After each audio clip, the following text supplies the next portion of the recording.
You may have noted I have spoken at length about the CAFC. It is a best practice initiative that provides a valuable service both to law enforcement and to the Canadian public. It is overwhelmed, the CFC, given the growth in phone scams and other frauds, as well as the inundation of calls and emails that it receives every day. As an international best practice and an effective proven model in the fight against fraud, the CAFC and its dedicated team of paid and volunteer staff provide a valuable service to Canadians, particularly vulnerable populations such as seniors and new immigrants. Telcos have worked with us and taken specific actions to aid Canadians by blocking fraudulent calls from numbers they know are associated with suspected fraudulent activity. Both telcos and ISPs rely, at least in part, on information they receive from the Canadian Anti-Fraud Centre, and in turn, the CFC is only as good as the information it receives from Canadians reporting frauds and scams. Through Project Chameleon, financial institutions in Canada are working with the RCMP to identify perpetrators of romance fraud and contact victims to protect their money. And not to forget our international law enforcement partners, such as the Five Eyes Law Enforcement Group, FELAG members have collectively undertaken work focused on vulnerable populations. These groups are not always comfortable contacting law enforcement, as we know, and are often specifically targeted by scams. Further work in international public and private sector partnerships along these lines could prove invaluable in combating frauds such as the CRA scam, and offers an opportunity to gain a further insight into the methods fraudsters use to bilk Canadians of their hard-earned money. In conclusion, fraud impacts Canadians in a variety of ways: financial loss, potential loss of property, or the ability to gain credit, and most seriously, a loss of trust in the institutions that make Canada such a desirable place to live. I have highlighted that combating fraud is a shared responsibility. It is one that we will not shy away from. The RCMP will continue to work with public and private sector and our international law enforcement partners to detect, investigate, and prevent fraud to better ensure the safety and security of Canada and its citizens. Je remercie la comité de m'avoir. I thank the committee for the opportunity to stand before you and welcome the chance to answer any questions you may have. Start with our first round of 6-minute questions, and the first group of questions come from Ms. Tracy Gray. Your time is all yours. Great. Thank you, Madam Chair. Thank you for being here today. In statistics provided by the CRTC website on enforcement between 2018 and 2019 on calls to numbers on the Do Not Call list, it states that only about 500 cases of enforcement were undertaken, such as citations or warning letters. It also states that the CRTC has received over 84,000 complaints in the same time period. Can you elaborate why there is such a large discrepancy between the complaints and the enforcement actions? Pardon me, I can begin and my colleagues may wish to add.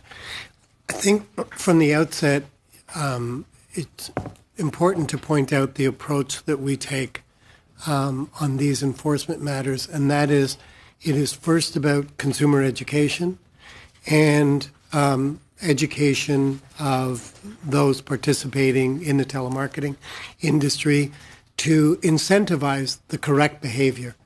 It's our focus isn't on to pursue in whether it be through using AMPs as penalties every single small case. Rather, it's a broader approach to educate and incentivize proper behavior. AMPs aren't meant to be punishment. They're meant to be an incentive to comply with the law, and so that's the simple explanation for those. What we do is pursue those who grievously offend the rules and who do not comply. I don't know if my colleagues want to add to that. I'll just make one added comment to that, just to your volume question, right? So 84,000 complaints. So those are unvalidated complaints, right? So that's what comes into the, the National General Call List operator, and they say, here's your complaints for this year. We get them on a weekly basis, but nonetheless. So those have to be validated down and sliced and diced. There may be, hundreds, if not thousands, of complaints about the same campaign. But as well, we also have to, if you will, stay within our mandate, right? For example, a lot of those complaints may be related to a charity has called me. Well, a charity is actually allowed to call you. They're exempt from the rules. So, those types of things. They may also be strictly fraud related, which, would be our colleagues to my right here at the RCMP who would have to tackle that. So, 500 cases, cases do take time, right? It's not, we want to make sure that if we are going after a particular target that they're, Thank you. My time is limited here, so I'd like to go into something else, if I may. The CRTC states in its report on their website that there have been 2,067 purchases of the Do Not Call list by telemarketers. And the information in the briefing note that you handed us today said that there's 20,000 telemarketers subscribed to the list. So my first question is, what's the difference between someone purchasing and then a subscriber? And then the second question with that is there was a survey that was prepared by the CRTC in 2016 that revealed that only 10% of registered telemarketers subscribe to the D and C list. So this shows most are either not aware of their obligations or, they're not fulfilling them. So is this mandatory, and how are you enforcing these rules? I can answer this question. Just to clarify the distinction between registration and subscription. Registration is free, and there's a clear obligation for each telemarketer or client of a telemarketer to register with the DNCL operator, which is Raymond Chabot Grant Thornton. A subscription is basically downloading the list, paying to access the Do Not Call list. So you can access the valid telephone number where people made a clear choice to not be contacted, and you can access by downloading the list. So meaning you need first to be registered, and then you pay to the subscription. That's the main distinction between the two. I don't know if it answered your question. Well, not the first part, but the second part is in if it's mandatory, and why the report that you had put out in 2016 said that only 10% of people had actually are participating in it. So it seems like there's a big gap there. No, I don't think there's a big gap. I think what we mentioned in the report that since the inception of the do not call list, there's the portion of the telemarketer who registered to the NCL, they're just adding up. So at the moment, there's roughly 20,000 a telemarketer or client of a telemarketer who registered with the DNCL. Okay. Well, people are, it seems like, because I hear from people that say that they've registered and yet they're still getting calls. So there seems to be a gap somehow. If I can just quickly, but most of those, the significant percentage, are because consumers don't understand about the exceptions. So that comes up during, for example, election cycles when they're being contacted by political parties, by charities, and so on, by pre-existing customer relationships. So many Canadians don't understand that it's not a carte blanche, there will be no calls. Okay. I have another question. You had mentioned, Mr. Scott had mentioned spoofing, and there's a number of spoofing websites that are available online that are accessible to anyone, and many of them actually market themselves as prank sites. And so I'm wondering if the RCMP is aware of these sites, and if you think there's a prevalent problem, and what actions are being taken against these sites. And you have 10 seconds to answer. 10 seconds. We are always trying to keep up with different models, different intelligence, how people are working. So it's hard to keep up. Thank you very much, and that is your time. The next round of 6-minute questions goes to Helena Jacek. Thank you very much, and thank you so much for coming in. My questions are going to relate mostly to the CRTC, and a lot of them are being asked on behalf of my very elderly spouse, who is incredibly frustrated with the nuisance calls that are clearly fraudulent in nature. And his first complaint, because he is certainly able to use the internet, was he looked at your site, the CRTC website, and found it incredibly hard to navigate. In other words, it is not a telemarketer call. he has not been subject to fraud, but he wants to tell you about the call he's received, what the number on the call display has shown, and he wants to just simply tell somebody about it because he doesn't want someone to be scammed in the future. Have you looked at trying to simplify your directions? I know you've told us you've 84,000 complaints, and many are relate to the fact that these are legitimate organizations. Have you looked at in some way clarifying this for vulnerable seniors who wish to do their duty and report to you, but frankly give up trying to navigate your webpage? It's a very fair question. I'm going to ask my colleagues to answer in a second about the improvements. The challenge is it's not easy to explain. There isn't a single button. And it is because we want them to add information in reporting to us, because the more information we get, the better the information we share with our enforcement and other colleagues. And it's this balance between having a button that says, forward an email, as opposed to adding additional levels of detail that will give us more information in the process of intelligence gathering. But I acknowledge that it's probably not the simplest thing to navigate through sites.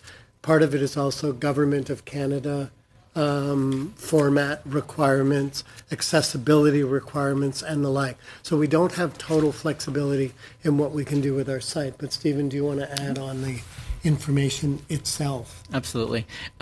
So definitely, I was going to say it's a constant battle keeping our websites up to date.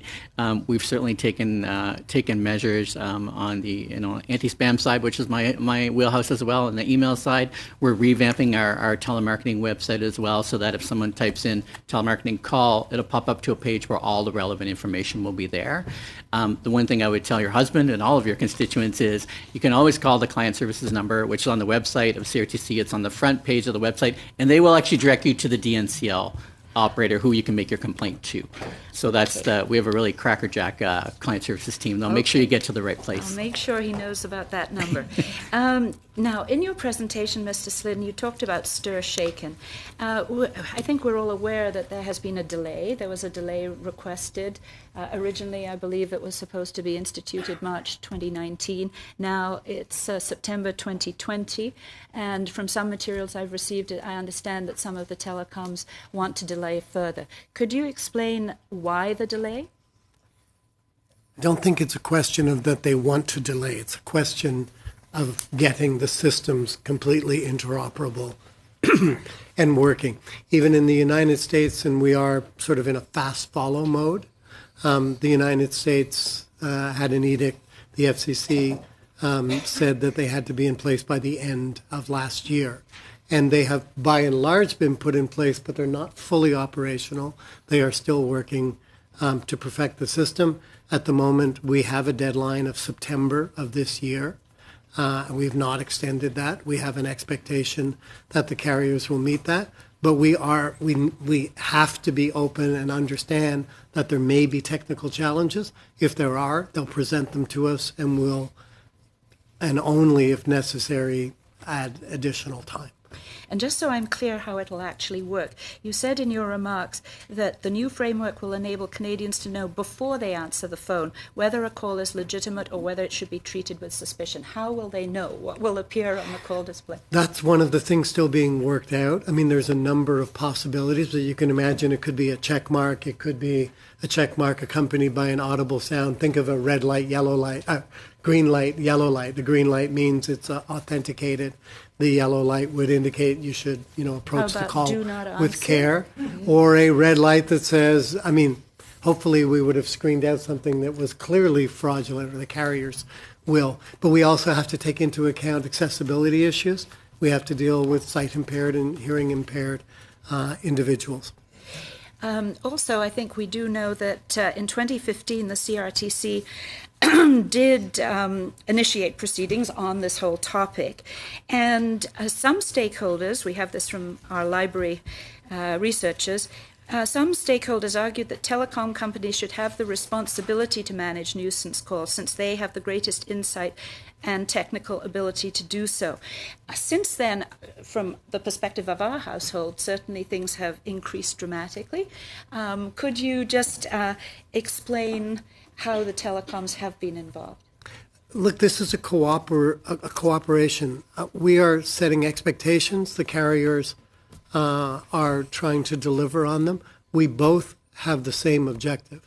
It is not in the interest of service providers to have their customers annoyed at the calls, and it's certainly not in our interest. We're trying to protect the public interest. So we are working together, and it's cooperative, not combative. Yes, Thank you very much, Madam Mr. Chair. Scott. La prochaine question, ça vient de Monsieur. The next question is from Mr. Lemire. Thank you, Madam Chair. So I'd like to first mention that one of the advantages of being a francophone in this country is that when we get a fraud call, well, we have the reflex to hang up if it's in English. So it doesn't mean that's a problem. But if we don't recognize the number and that's what happens, that's what we do. I know there's probably statistics on that. I know I agree with you, but I did want to mention that. I also thank Brian for raising the subject. I think this really concerns seniors. It's absolutely terrible. And I'm glad that we're asking the question to credible institutions like yours. My first question, using IP technology in fraud. This is not something I heard in your presentations. Do we understand to what extent they work and what the schemes are?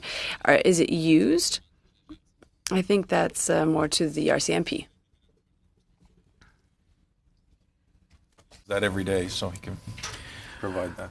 Of course, as we mentioned earlier by Assistant Commissioner Slynn in his elocution, scammers or fraudsters are always using opportunities to be able to achieve their mean.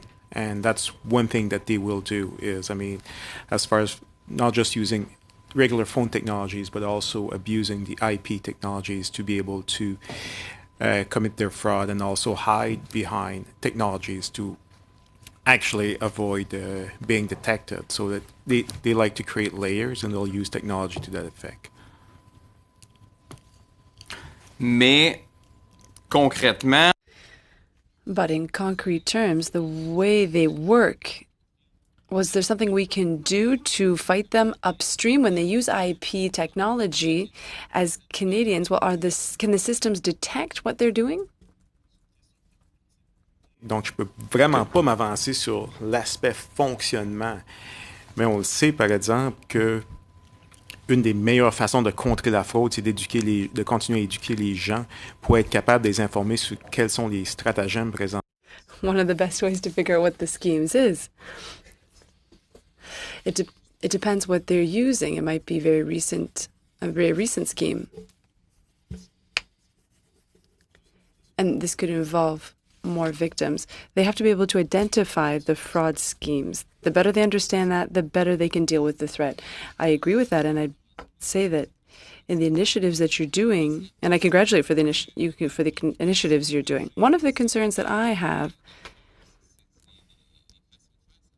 well, the way they're doing this, it has something to do with the large suppliers. But in the smaller regions, we also have small-scale suppliers that don't necessarily have the means to implement all the technology required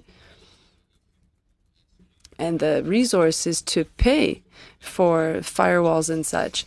So first of all, are they invited to the roundtable on these topics? Are they invited to contribute their knowledge and expertise on the question? So in what way do they get involved to fight fraud? Thank you for the question. Alain. Well, first of all, to answer your question, yes, all service providers, phone service providers who provide voice service are part of the process. And that is every time we send out a notice of consultation. So they're part of that, yes. This is one of the points you brought up, the cost. The cost in upgrading the network, that can be an issue. And that's very relevant.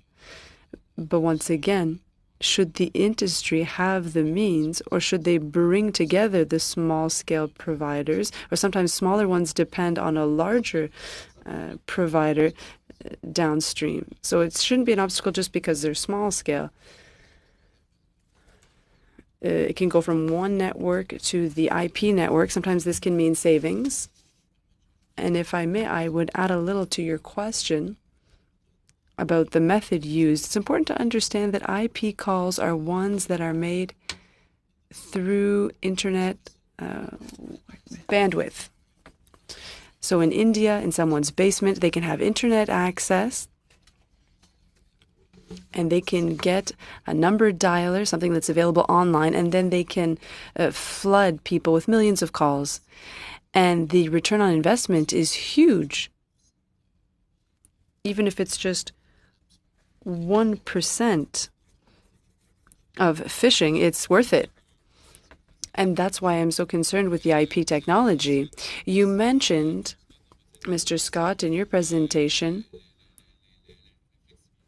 flexibility. You said you wanted more flexibility to act. What kind of flexibility would you like to have? And is it parliamentarians you're waiting to give that to you? Well, it's a matter of sharing information between federal agencies. May I add something? Very quickly. Mr. Scott mentioned at the outset that sharing information is important. It is important that you as parliamentarians provide a specific mechanism to the CRTC.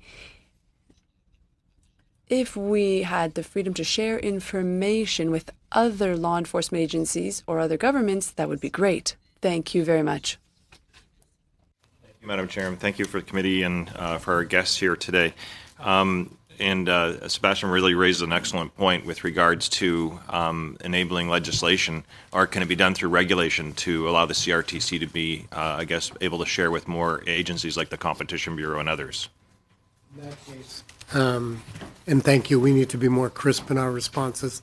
No, it needs to be done through legislation. Okay. We can't regulate. We had this discussion in a do not call when we first did this, and I want to kind of get a clarification in terms of the culture that you're dealing with.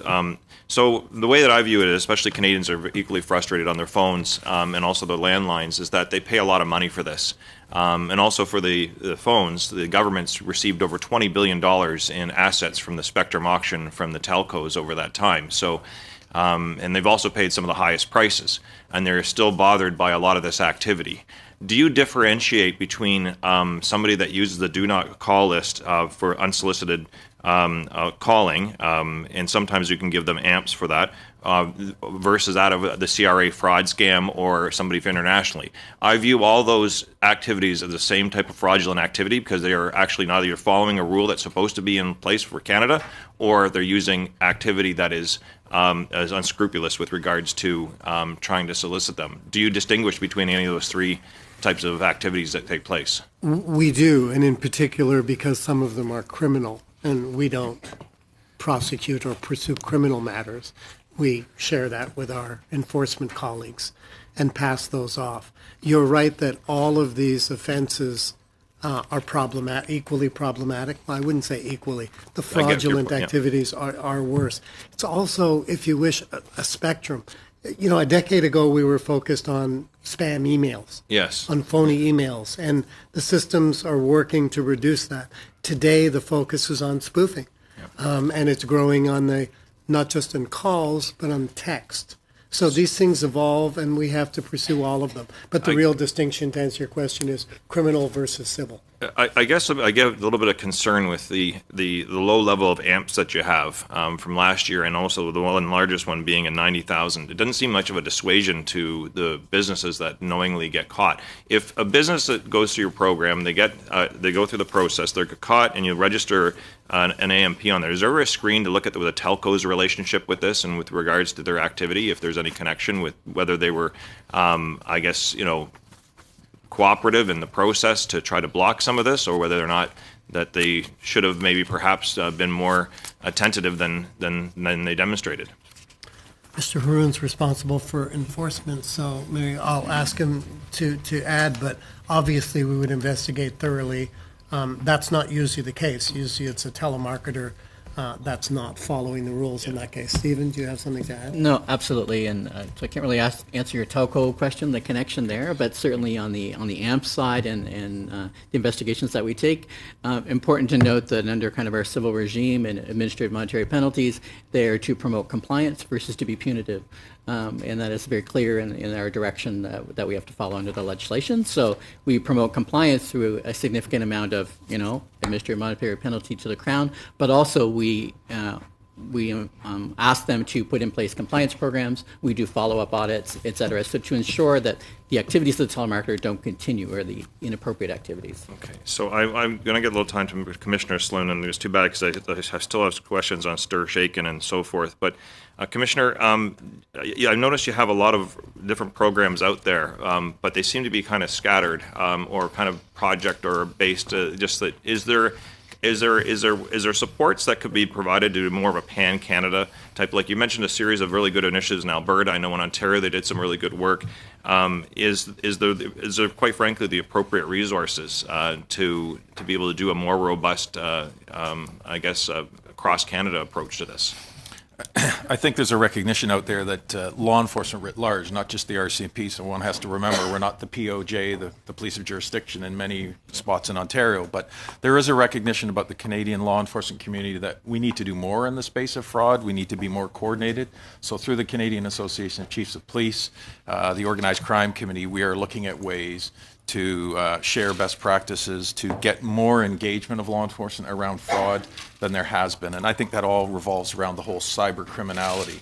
We're used to working in a model that doesn't work in that cyber area now. Policing is changing dramatically. So I think through the Canadian Association of Chiefs of Police, there is a greater willingness to do more together collaboratively there. A lot of time economic models have like a look at, they put this amount in and they get this in return. You gave an example of a $16.8 million proceeds of crime activity during the one that you know of, because there's all the stuff you don't know of. Would it be, if there were more resources and more of this taken, I guess, more, I don't want to say less serious, because more serious, because I don't want to say it's being less serious, but it makes a more organized approach to dealing with this that actually had a specific defined strategy. Do you think that we'd make our money back in that from stopping other criminal activity from taking place? So really quickly, resources is always an issue, but we're actually looking at technology and how we can use big data analytics to more hone in to make a greater impact on those specific groups that are having the greatest impact. Like lots of people are doing this, but who are those key facilitators, enablers that we can whack through criminal disruption? Last question to the actually, CRTC. Stir shaken, if it doesn't go in Mr. place, Massey, is there a that's your penalty time. for them not putting it in place? Mr. Massey, I'm sorry, that's your time. Okay, thanks. So we will move now to the next round of questions of 5 minutes. And I know my colleagues have a strategy of not looking at me, so they can't see the yellow card. I know my witnesses are seeing it, but again, that means wrap it up. You have 30 seconds to respond. So the next 5-minute question goes to MP Patzer. Thank you very much. Since we're considering fraud calls, while we're here, I also want to raise another means of fraud that can come to people. That's through your mobile phones. You referenced it in your last statement there, Mr. Scott. So a lot of people, especially younger Canadians, increasingly communicate through online, social media, text messaging. And I have a family member that also was a victim of fraud through Facebook as well, and it accessed bank information, withdrawal of funds. Fortunately, we got that back. But as a result, scammers are shifting to text-based and online methods. So out of the tens of millions of dollars that are being lost to fraud every year, I'm wondering what share of that is being lost to text or online messaging fraud?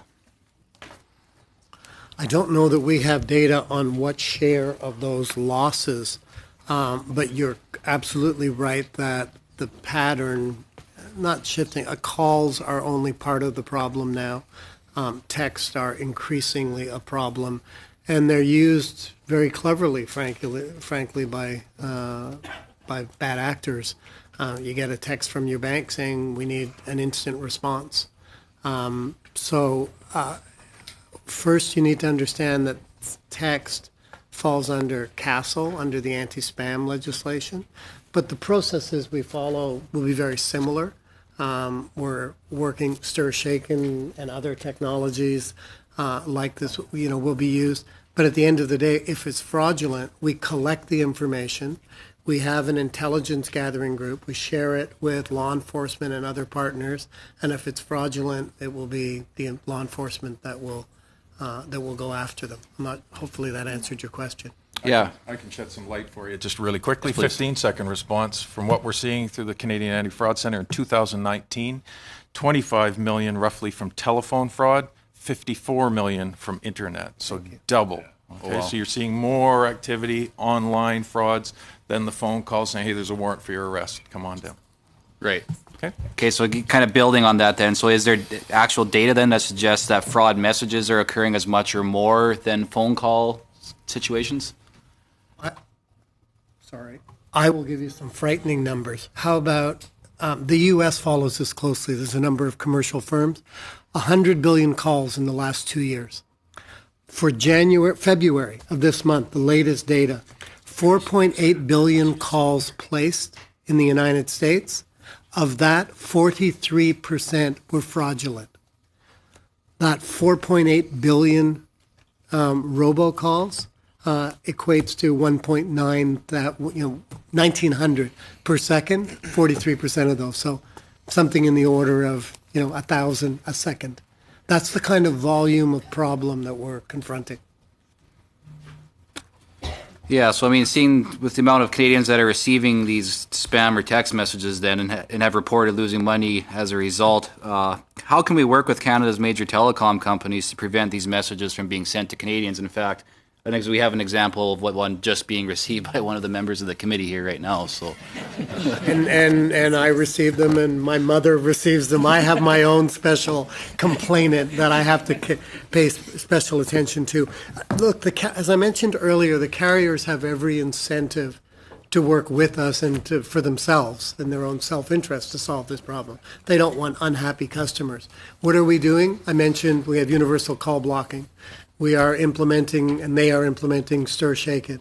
They are working at our behest on a call trace approach. They're also working on customized approaches for their own customers. For example, a whitelist is something that they're developing.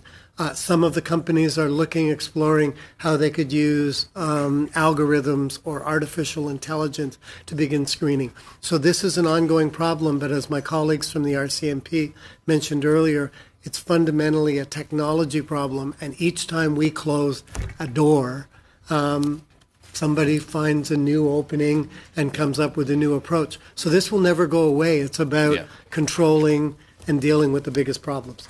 for sure. And then lastly, quickly here, so innovations in artificial intelligence have allowed companies to develop screening services to filter out unwanted calls and problematic numbers. For example, Google has developed a screening service using their AI technology.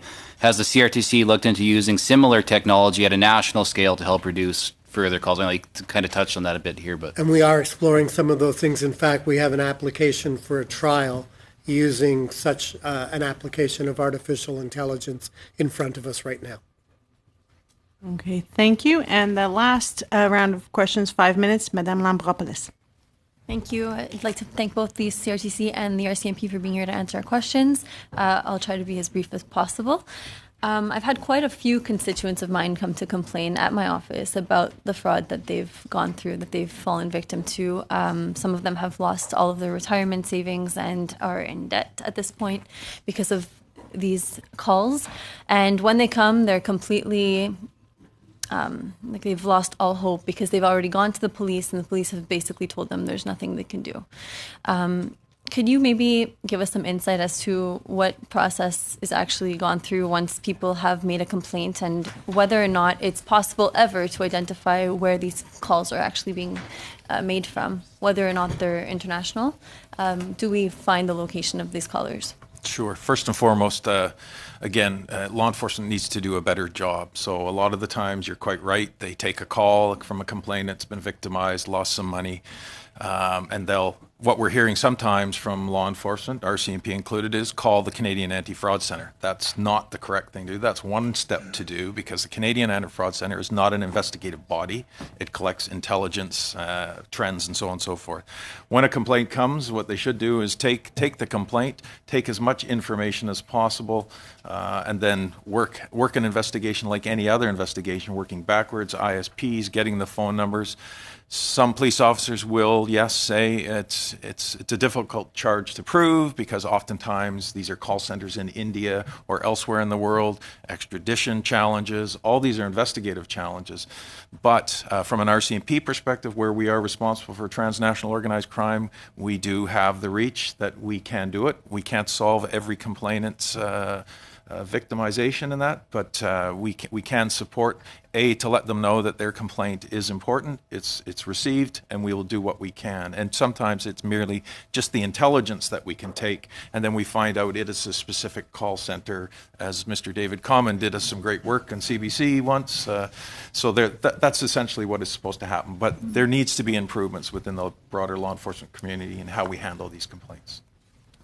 If I could add very briefly, it's also, we need collectively to do a better job to prepare consumers to defend themselves, to educate consumers. You shouldn't be pressed to respond instantly. You should think carefully about, why is somebody asking for me to respond or give my data instantly, and then think about other ways of going back to your bank or whoever to verify. So Canadians need to protect themselves against fraud, and it behooves us to better prepare them to do so. Mm-hmm. Of course, prevention is key, and that would be the best case scenario. But in cases where it actually does happen, and obviously it happens quite often, as you mentioned earlier, it happens more internationally. It's more of a global problem. And you did mention that you're working with several countries around the world to help solve these issues. Is there opportunity for more collaboration with more countries, so that when you do find out that it's coming from a call center in India, it's actually punishable, and these criminals can be charged? We do the best we can. We work with the Five Eyes law enforcement. We work quite well with U.S. agencies that have quite a broad reach. In the case of India, we have worked with Indian authorities in a couple of cases, but you're at their whim, because the RCMP has no authority in a foreign country, so we have to work with them, encourage them that this is important to our citizens. Can you please action this? And they've got other priorities of their own. So it poses a significant challenge. I think, if I could say, at the political level, we need pressure from government to government to say, you're affecting our people. The RCMP and CRTC and others, we can do our best, but we can only work within our authorities, and we don't have authorities extraterritorially, with exception of a few offenses. Okay, thank you very much. That's it for me, but I'm going to pass my time to my colleague, Mrs. De Brusen. That's it. I actually wanted to pick up on with Mr. Patzer was asking before about email scams and texting scams, because to me, in my community, that's where I actually see the most action. You talked about it just briefly about numbers, and I know I'm almost out of time. So what I would ask is there any information that you can provide, maybe links to your websites, about what you're doing to inform Canadians? How can we better inform Canadians to protect themselves from those scams? Because that's where I see most activity when I talk to people. So the CAFC is probably your best resource. We update new scams and what can be done. There's senior support people to call back. So the CAFC is one, and the other would be the RCMP site. But CAFC is where people should go for info. If you could actually send to the committee. I will do that. Thank you. Thank you very much. And unfortunately, that's all the time we have for this panel. I would like to thank you all for being here. And with that, we will suspend momentarily to allow the next panel to arrive. Thank you.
So I'd like to welcome you back to the second panel of the Committee of Industry, Science and Technology concernant l'étude des appels frauduleux au Canada.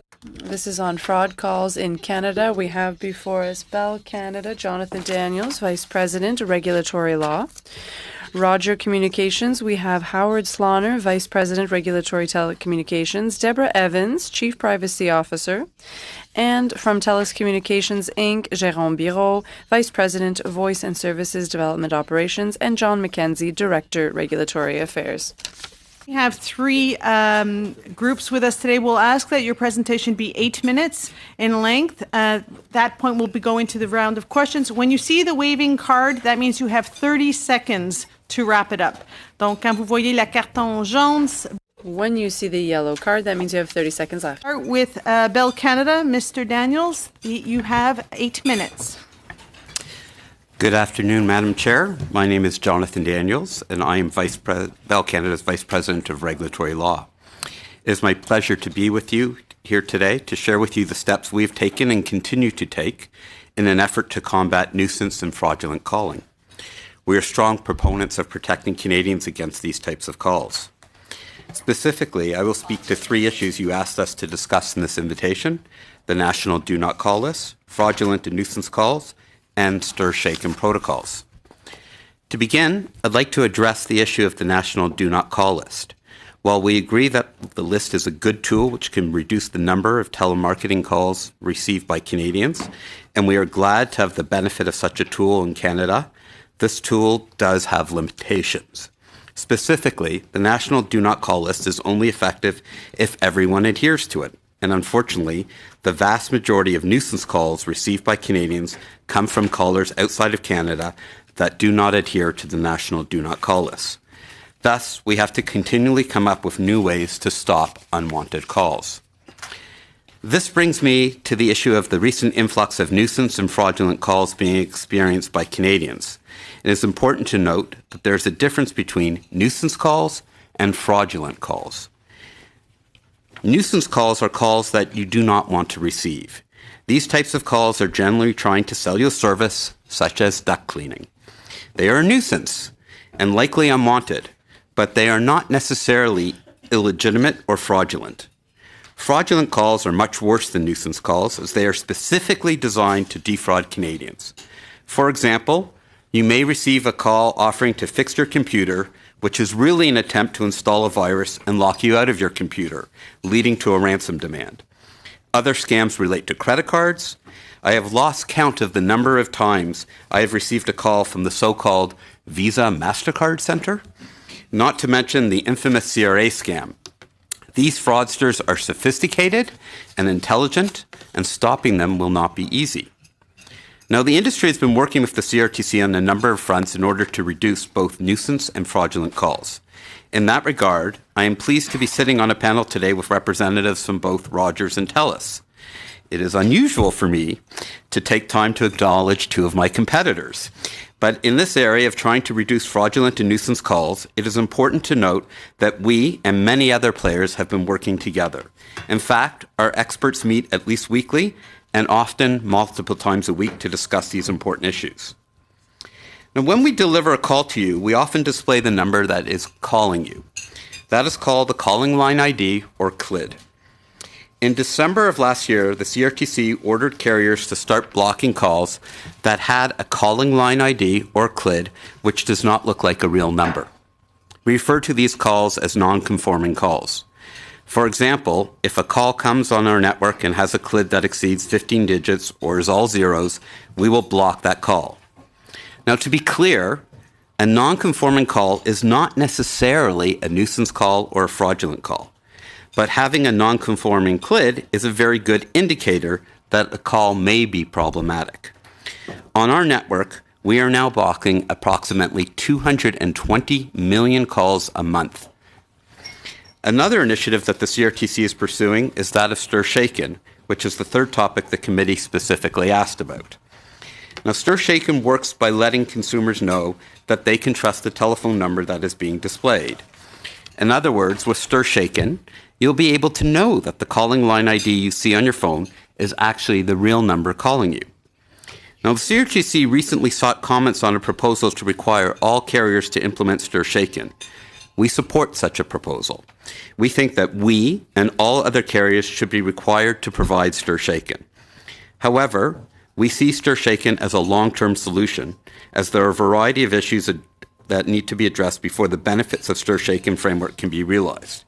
It is for this reason that we, along with most of the industry, propose that the CRTC Stir Shaken mandate be delayed until we get the rules of the regime figured out. Now, there's a lot of work that needs to be done, and we are ready to do that work. But the industry and the CRTC must take time to do that work properly, or a solution will be flawed. But let me give you an example, and I think this is really the important point about Stir Shaken. It's a long-term solution rather than a quick fix. Most phones today cannot display Stir Shaken.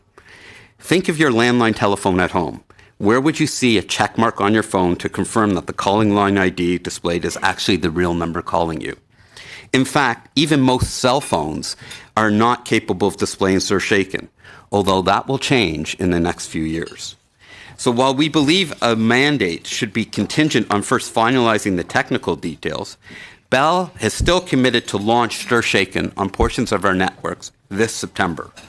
But just because we launch it doesn't mean that most Canadian consumers will be able to use it. And there are a number of requirements which must be met in order for Stir Shaken to fulfill its potential. Stir Shaken has promise, and we are fully committed to implementing it, but it is far from the only answer and will not materially address the problem of nuisance or fraudulent calls in the short term. So let me turn to something that I think will make a big difference. In addition to initiatives directed by the CRTC, we at Bell are committed to trying to protect our customers from fraudulent calls.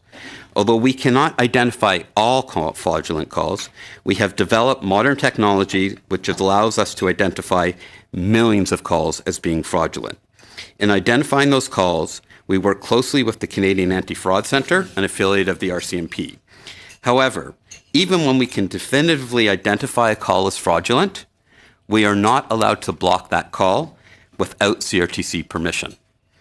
Thus, last year, we applied to the CRTC for permission to conduct a 3-month trial process we have developed for identifying and blocking fraudulent calls. I believe that's what the chair was referring to when he mentioned that there's an application. That's from us. We have not publicly disclosed the details of this process so that we do not provide fraudsters with how-to manual on how the best way to circumvent our proposed trial. However, we have provided the CRTC with full details of the process, and we've also shared the details of this process with our competitors and public interest groups and individuals who signed a CRTC-approved non-disclosure agreement. If granted permission, we anticipate that this process will block approximately 120 million fraudulent calls a month on our network. That is in addition to the 220 million calls that we're already blocking as a result of non-conforming calls. However, we suspect that most of the 220 million non-conforming calls currently blocked are nuisance calls rather than fraudulent calls. Our proposed trial will only block fraudulent calls in an attempt to protect Canadians from bad actors trying to illegally defraud them. We look forward to launching our trial as soon as we receive CRTC approval. Fraudulent calls and nuisance calling is a pressing and growing concern for Canadians. We at Bell are fully committed to addressing this issue, including by asking the CRTC for permission to implement our new proposal to actively block these fraud calls. But there is no one solution. We will continue to work with the CRTC, our competitors, our consumer groups, to find new and innovative solutions to address this issue. And therefore, with that, I will conclude. Thank you. Thank you very much. And I'll just ask folks if you can, every once in a while, look up so that you can see me waving at you. The next group will be Rogers Communications. Thank you. Madam Chair, good afternoon. I'm Howard Slaughter, Vice President Regulatory Telecom at Rogers Communications. I'm joined here today by my colleague Deborah Evans, Rogers Chief Privacy Officer.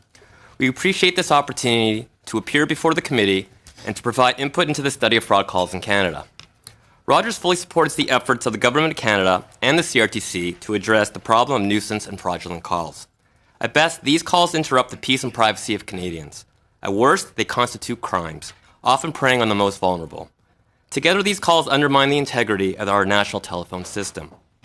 The unsolicited telecommunications rules, including the requirement to register with the National Do Not Call List operator, have become well-established practices within the legitimate Canadian telemarketing community.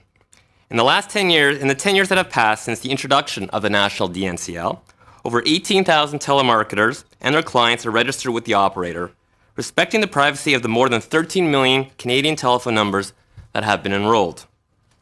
There is, however, an important distinction between nuisance calls and fraudulent calls. Many nuisance calls are placed by legitimate parties, including not-for-profits and commercial organizations. While we can appreciate the frustration of Canadian consumers resulting from some of these types of calls, it is the growth in fraudulent calls that drives most concerns today. The parties placing spam, fraudulent, and blatantly spoofed calls are aggressive and unrelenting despite the established rules in place to protect consumers. Since they operate without fear, retribution, or sanction, the mere existence of the National Do Not Call List will not be sufficient to eliminate the issue. That is why Rogers is, like its peers, doing its utmost to eliminate these types of calls from our network. In fact, Rogers is diligently working to rid our network of all forms of unwanted mass calling. Over the last 5 years, Rogers has taken a leadership role in the industry, helping to spearhead several initiatives to tackle the problem. Our efforts have included the following. Since 2015, we have worked with the CRTC Enforcement Branch to provide network resources, including telephone numbers and call routing, for the Canadian Telephony Honeypot project. This initiative collects data about fraudulent calls targeting Canadians in order to identify their methods and assist with enforcement. For the last 4 years, Rogers has also actively participated in the CRTC Interconnect Steering Committee, CISC, to review call blocking, stir-shaken, and call traceback solutions. Rogers has taken a leadership role in many of these processes, including co-chairing several of these CISC working groups. In 2017 and 18, Rogers also took the lead in exploring and scoping an industry-wide filtering solution to reduce unwanted calls. Over 18 months, Rogers led a committee of 12 major carriers to assess various options. This culminated in an RFP to find a national analytics engine database, as well as a Rogers-specific RFP to potentially upgrade our network. And finally, in 2019, Rogers worked with other Canadian telecom service providers to develop and deploy universal call blocking at the network level.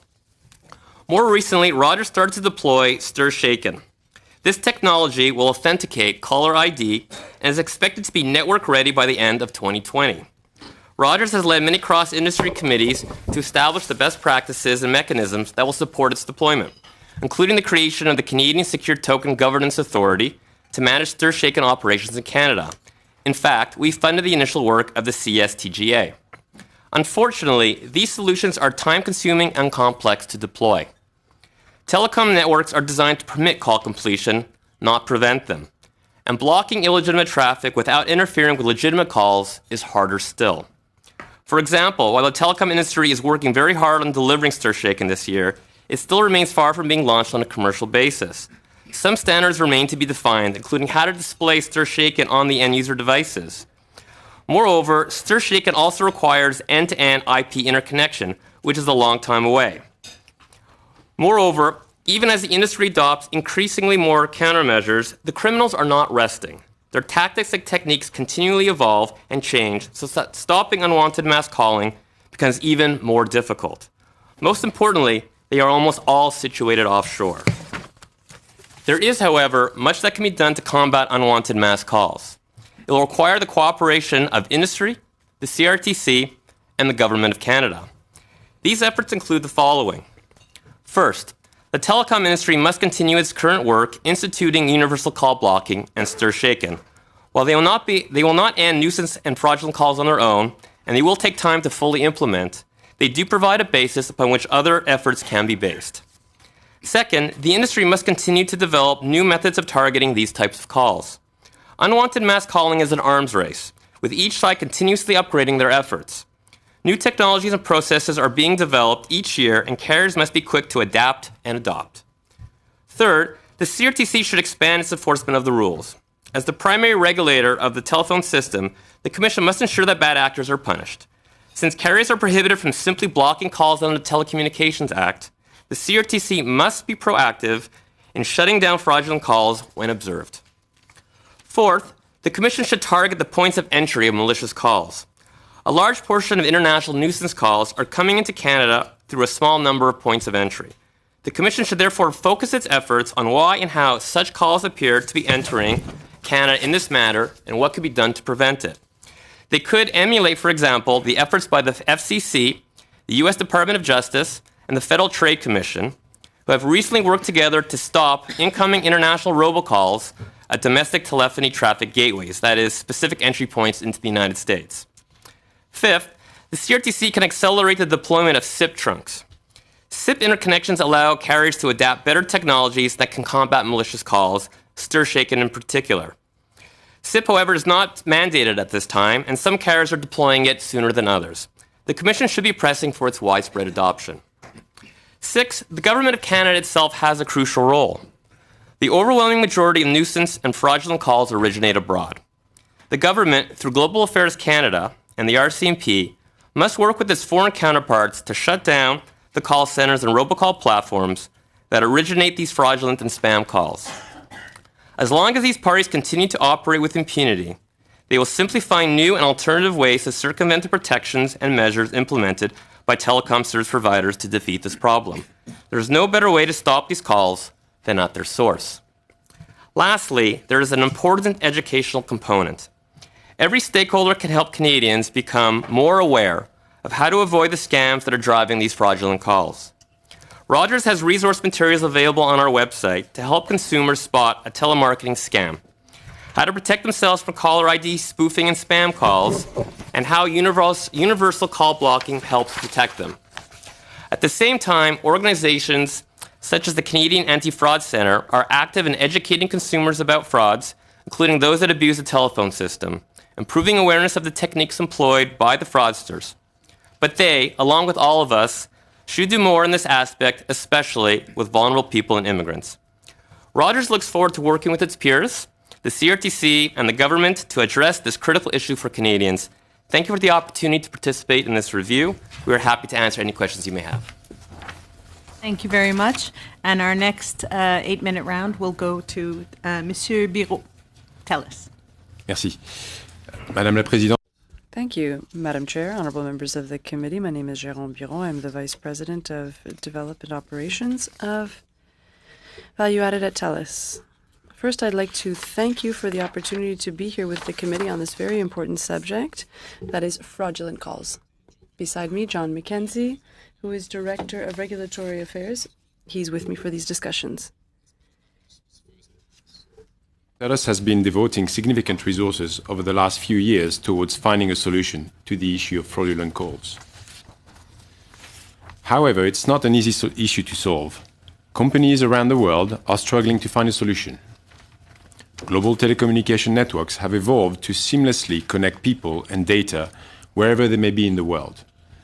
With the emergence of a truly global economy, these networks are being exploited by thieves and criminals at home and abroad, intent on defrauding Canadians through fake and fraudulent phone calls.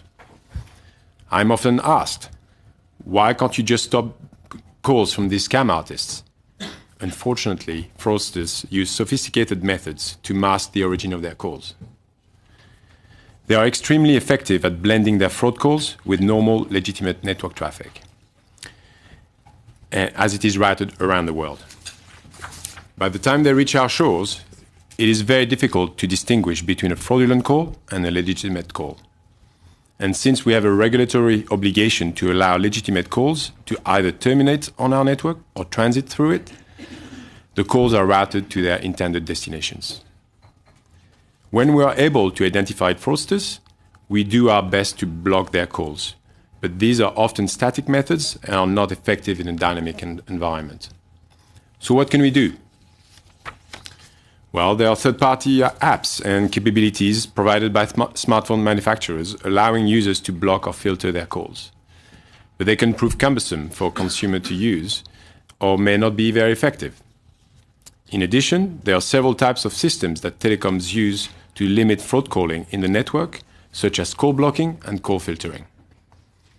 Call blocking systems, such as universal call blocking or UCB, involve a telecommunications service provider blocking suspicious calls originating or terminating on its network or passing through its network. For example, a calling number with all zeros would be blocked. On the other hand, call filtering systems are controlled by the customer. They filter calls based on the customer's preferences and do not affect calls to anyone else. At TELUS, we offer our call control service, a proprietary call filtering system provided free of charge to most of our home phone customers. Call control is designed to be simple for our customers to activate and simple for them to use. To explain how it works, I will use the hypothetical example of me trying to call you, Madam Chair. You'll be a TELUS customer, you will have activated call control on your phone, and when I call your phone number, my call will be intercepted by the network before it reaches you. I will then hear the following message that says, "This number has call control. To get through, please press," and then it will prompt the caller, myself, for a random number between 0 and 9. We call this the challenge. I then have to press the correct number.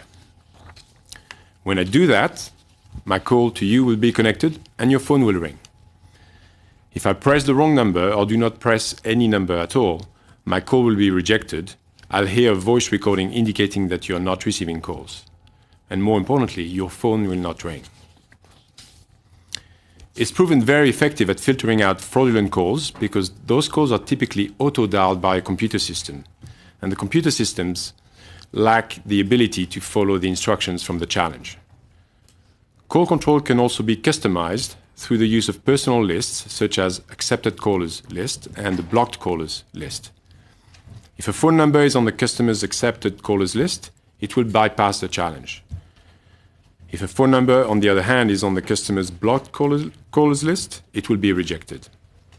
And we also have another list, unique for each customer, called the recent callers list. The recent callers list, which is controlled by TELUS, is comprised of the last 10 phone numbers that have successfully passed the challenge. Phone calls from these numbers do not get challenged until they are overwritten by more recent calls. In my previous example, this would mean, Madam Chair, that your friend and family who call you often would not have to pass the challenge every time they call you. The results of call control have been impressive. Since its initial introduction in May 2018, we have determined that call control is significantly more effective than UCB, blocking 40% of incoming calls to customers who have activated the feature. Call control is also almost immune to spoofing, where fraudsters hide their identity by faking a genuine number, like one from someone here today, or one from a local area code. Due to the success of call control, we have been working on enabling it for our wireless customers and expect to make it available to them in the coming weeks. Switching gears, I would like to conclude by talking about StirShaken. StirShaken is neither a blocking system nor a filtering system. It is a set of protocols designed to validate the integrity of the caller ID and provide the customer receiving a call with the assurance that the calling number belongs to the caller. Voice service providers who fail to support StirShaken will likely find themselves at a competitive disadvantage.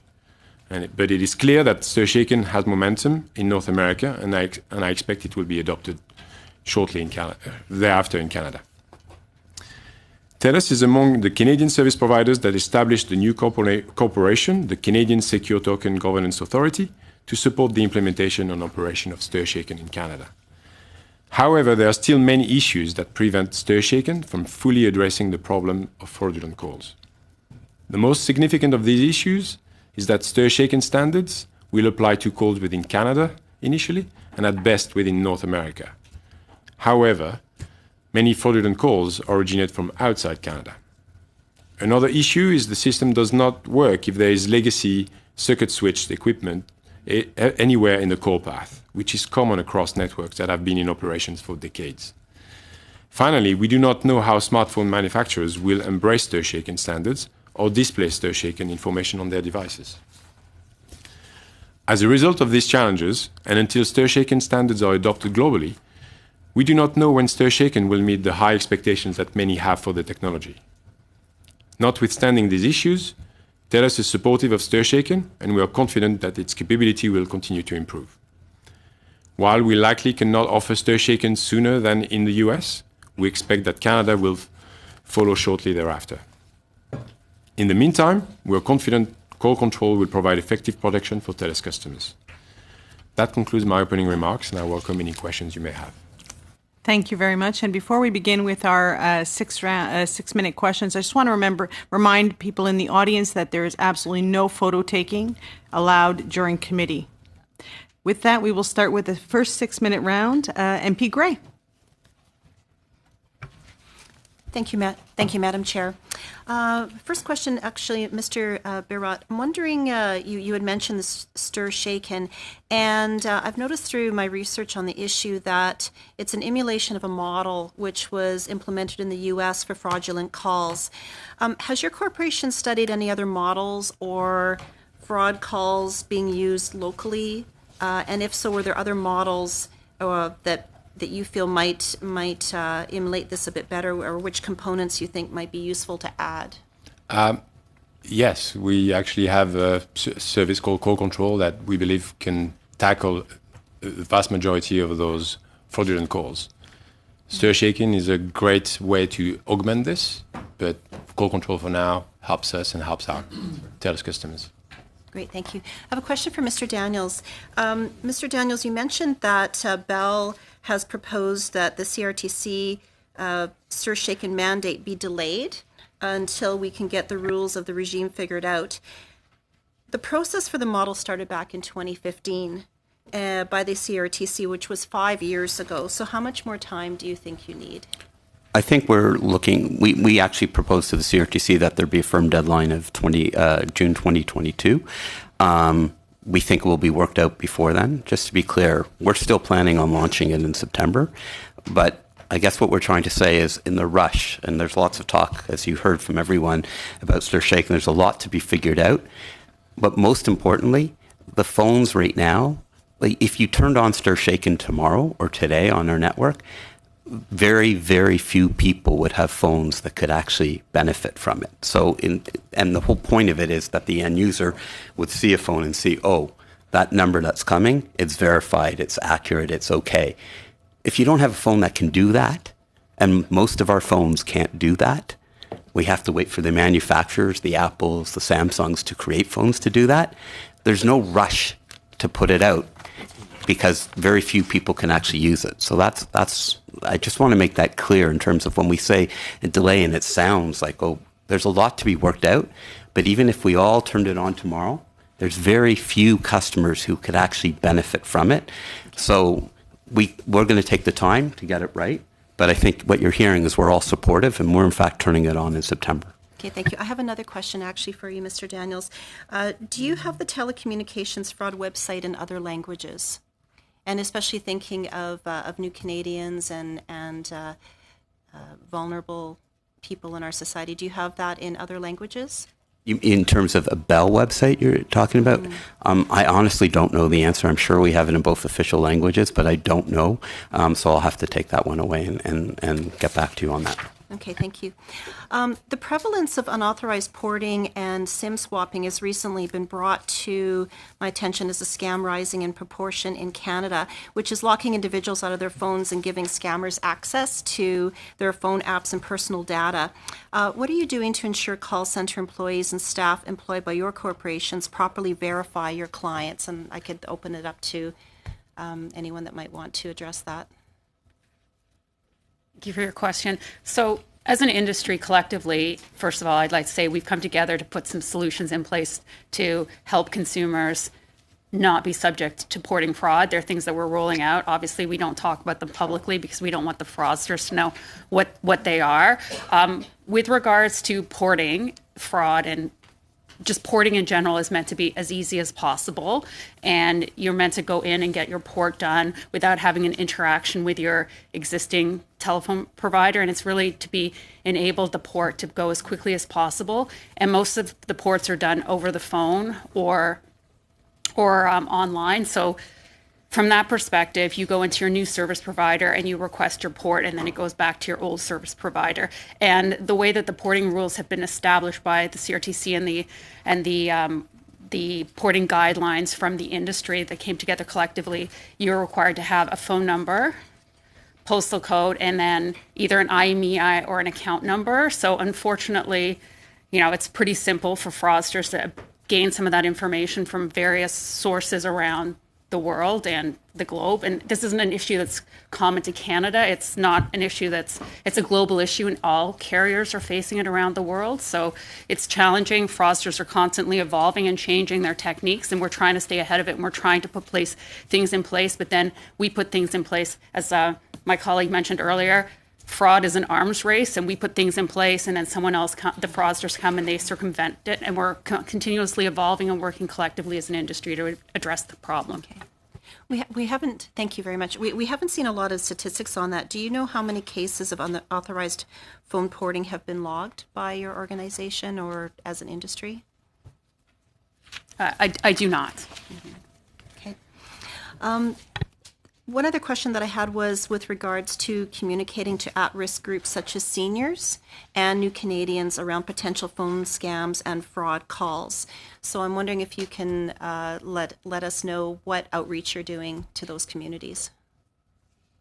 So for our company, what we do is if we notice a particular scam targeting a particular community group, we will put in ads in local newspapers in their language of choice. For example, we had a scam recently targeting immigrant communities from mainland China. So we had our IVR updated in their language so that it could alert them.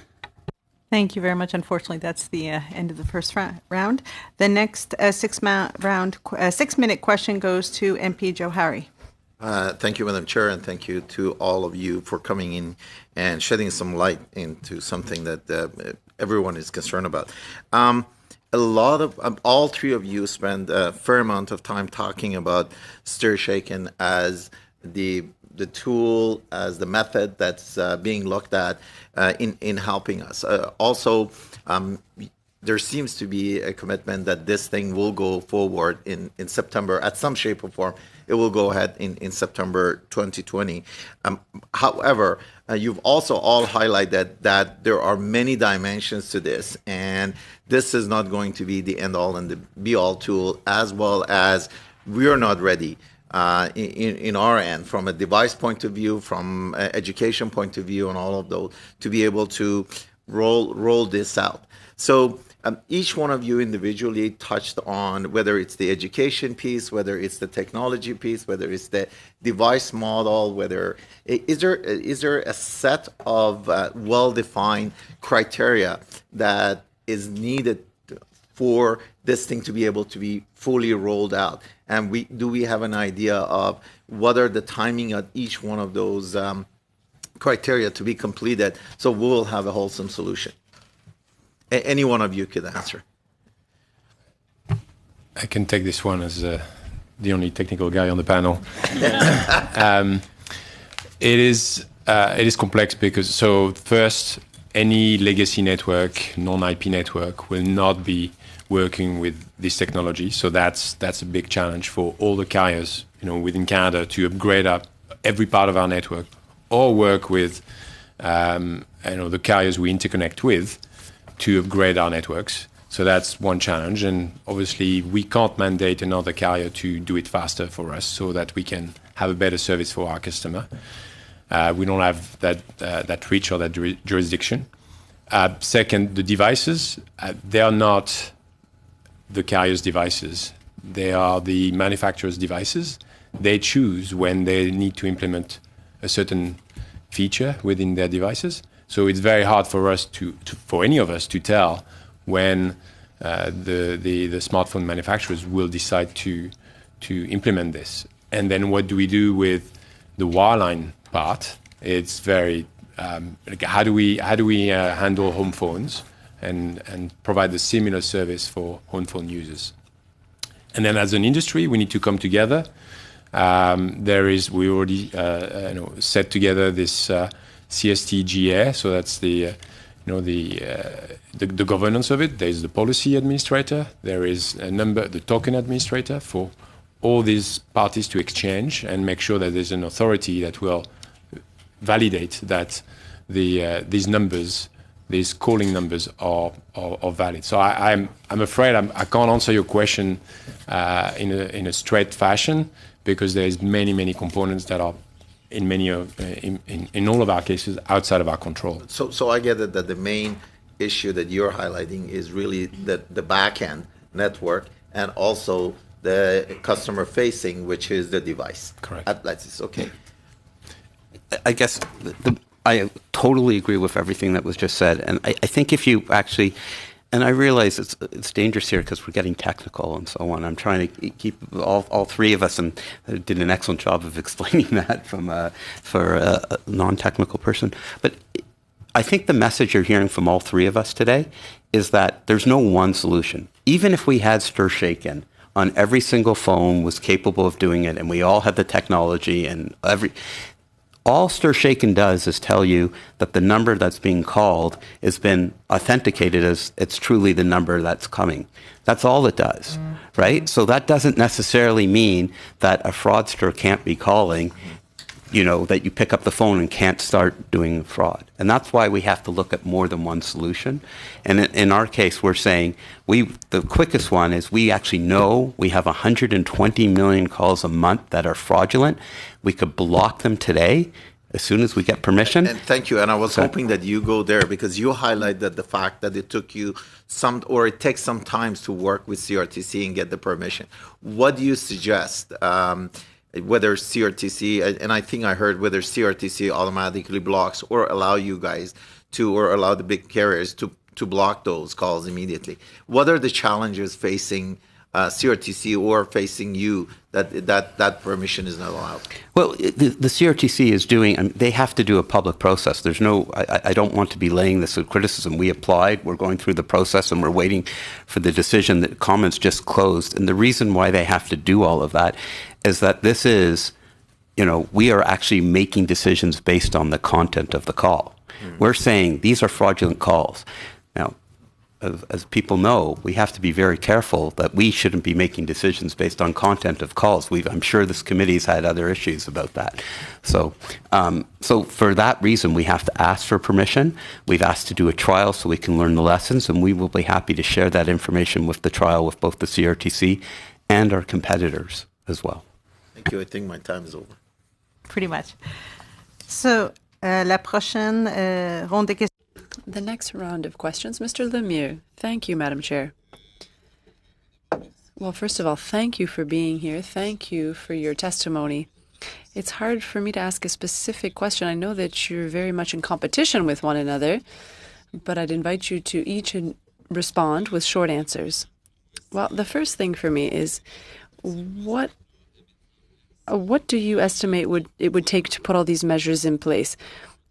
All of this war against the fraudsters, this has an impact on your service providers. Will this eventually be transferred to clients? And for small-scale suppliers, how could they offer such services?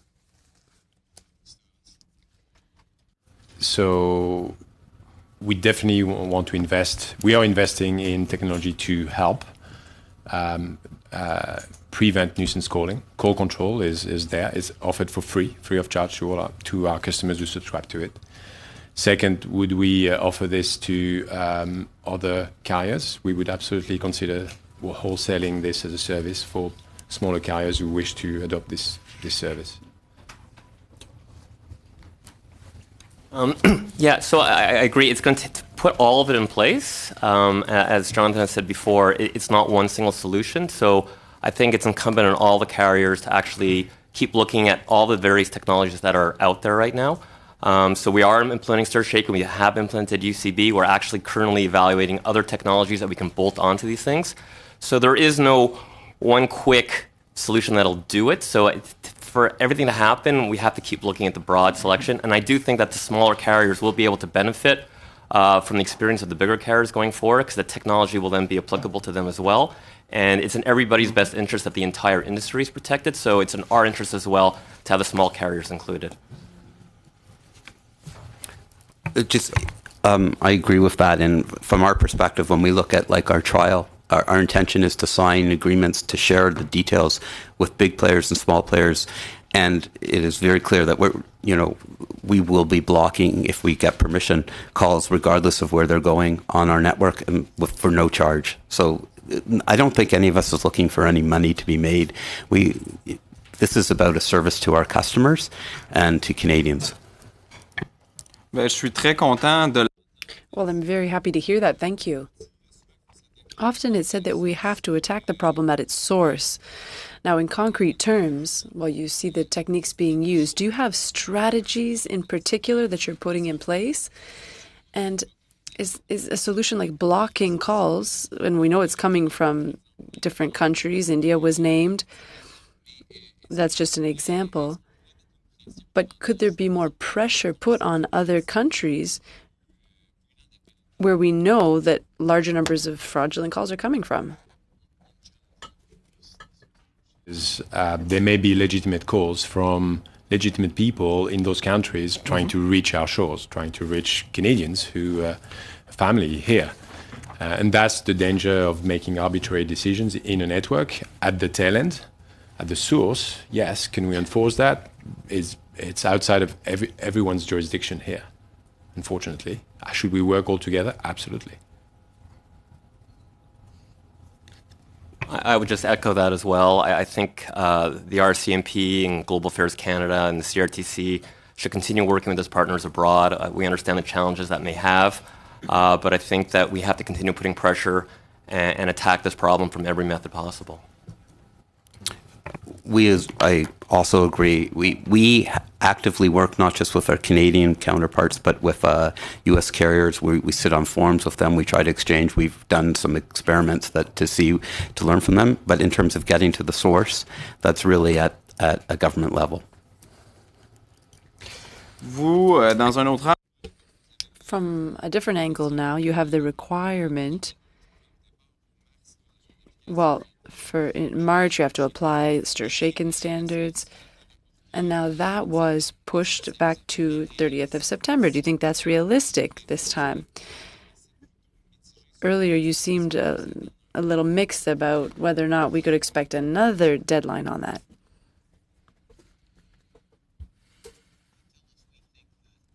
The September 30th deadline will be earlier than it won't allow any particular consumer benefit for the reasons that Mr. Daniels has pointed out and Mr. Bureau. Parfait. Je vais y aller autrement d'abord. Let me ask that in a different way. You have until the 24th of February for a report. Now, was that report submitted, and is the CRTC aware of the limitations that you have? And we identified the limitations and what we thought was a better schedule. Yeah, I agree. It is doable to get the network equipment done at that time, but a better timetable would give us the sufficient amount of time to actually get the standards correct and get the equipment rolled through. The same answer. Parfait. Ben, je vais aller. Perfect. I'll let go my last 20 seconds. Thank you. And I'll follow up with that questioning. So there's nothing on your network side that in your capabilities, that's stopping stir shaken then. Is that correct? No, that's not correct. In terms of network, the first thing is you have to. So I've talked about the devices to the end user, but Okay, in yeah, our no, network, which is Yeah. what you're asking about, our actual switches themselves Yeah. have to be upgraded to be able to handle that.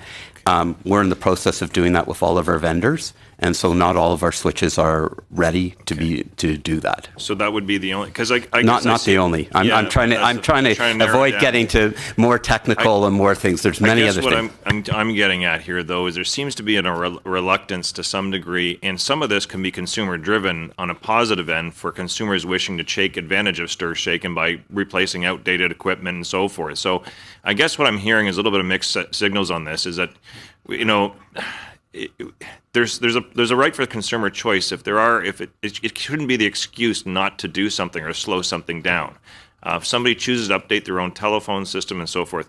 I want to make sure I get this one correct and go through across everybody. Do I understand that everybody here, you provide free caller ID or identification or blocking? Is there no charge to any of your customers for any of that type of things? That's correct. Rogers? Sorry, I'm not sure. I don't believe we have any fees for caller ID or anything like that. I'll double check, but I don't think we do. We do? Okay. Yeah. I'll check.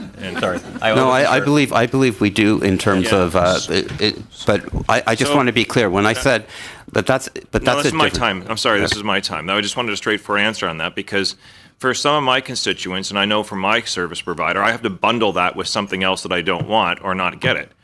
And that's an economic barrier for some Canadians. And I think that's patently unfair to allow protection for some people to take place so they can afford it where others can't. So I'd ask you to revisit those policies because even if they are sometimes offered for free, sometimes they're bundled with other things.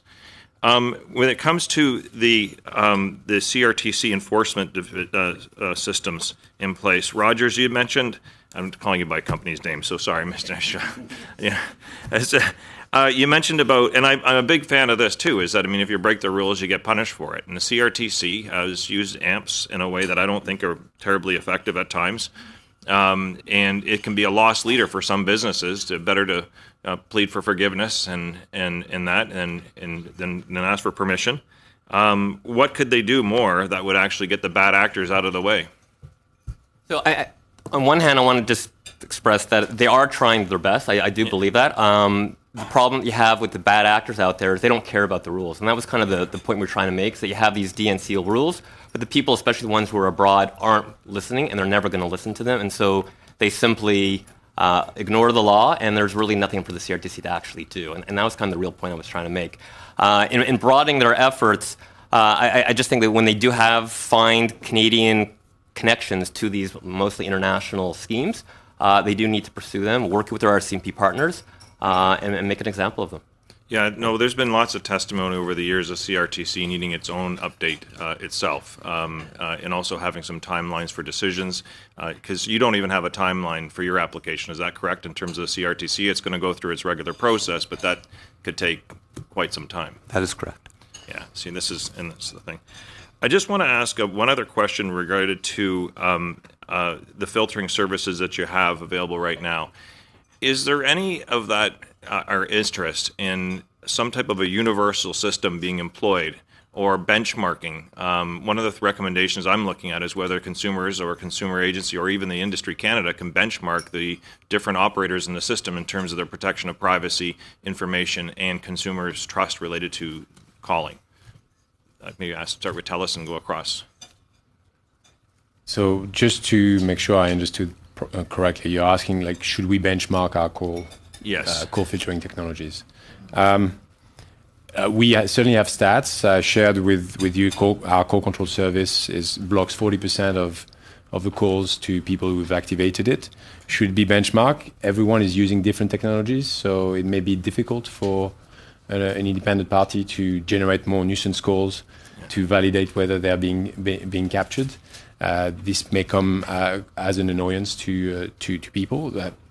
By all means, we already are subject to many benchmarking on the speed test, on many other forms. So I can't comment beyond this. And I'll take away your comment around around the caller ID as well, just to make sure that it's not bundled with anything else. Okay, thank you.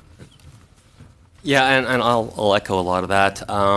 Another thing is, for example, for universal call blocking, when we first implemented it, we kind of kept the net wide, like a big mesh, and slowly over time we're shrinking the mesh as we understand it better. So I think it's kind of hard to kind of measure people carrier to carrier or even international standards, because we're constantly improving what we're doing already. So I think it's kind of difficult for us to actually do that. But yeah, I'm not quite sure what you'd be benchmarking in terms of like how you would judge the standards. I guess I'd put it this way. We want to be the best at providing service to our customers, and customers are annoyed by these calls and as well as scammed by these calls. And so I think it's in our interest to work with the industry to actually get the best solutions and to share our learnings amongst ourselves. This is a weird area where we're actually sharing solutions amongst ourselves. Sorry. Thank you very much. Thank and you. we'll now move into round two. We have enough time for one question, one group of questions of 5 minutes. MP Drishin, the time is yours. Thank you very much, Madam Chair. And if I get a chance, if I don't talk too long, I'll see whether Mr. Van Popto would like to ask a question as well. In the Rogers brief, there was a discussion about these groups that are operating with impunity, and it's as though there's no way to help them. We had the RCMP in earlier, and there was discussions there. So I'm just curious how closely your cooperation is with them when they need it.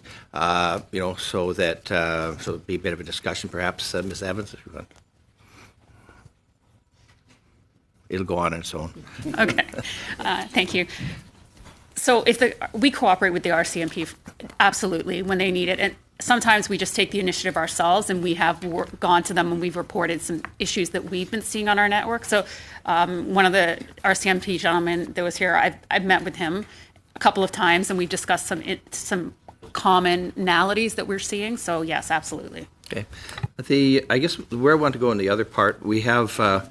We're looking at 5G networks and so on coming into play, and of course, the cities are where the best coverage is right now, and sort of the rural areas are always concerned that the more money just continually goes into where the cities are, and it's harder and harder to get coverage out in rural, remote areas. And of course, with the 5G part comes in some of the other players that might be interested in this, and of course, some of the other discussions we've had is when you have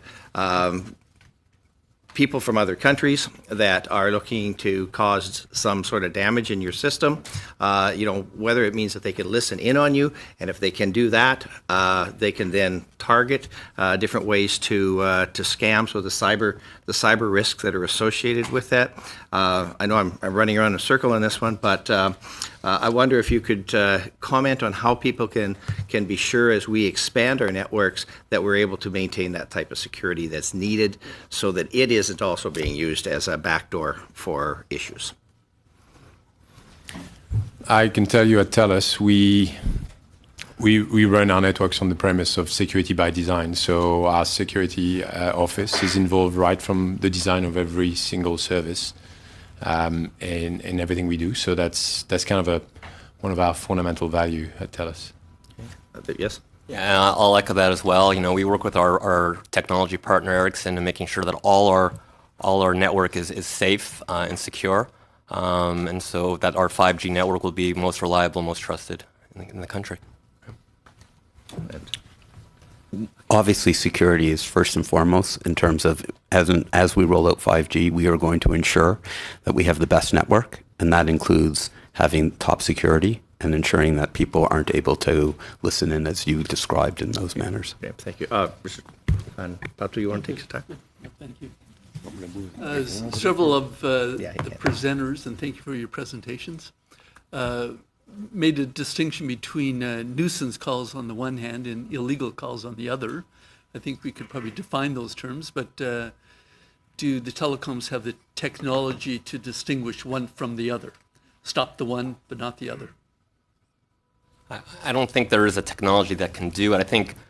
I think fraudulent calls are a subset of nuisance calls. I think they're all a nuisance, whether or not they're legal or not. I think we're paying a lot more attention, though, to the fraudulent calls because they've been growing so much lately, and the idea is that they hurt people more. Being disturbed on a Sunday morning is bad. Having your life savings stolen is a lot worse. So I think that's just the difference in the focus. From our vantage point, we can't detect and determine all calls without, like, you'd have to listen to a call, and we're not listening to anyone's calls. So, but we are using the latest technology that we're able to identify a subset, but a large subset of fraudulent calls. And we confirm that those are fraudulent calls, and those are the ones that we're seeking to block. And it's only those that are really trying to defraud. So that's our actual particular proposal, which we'd like to do as a trial. And if successful, I'm sure we'll be sharing the benefits with the rest of this panel. Good. Thank you.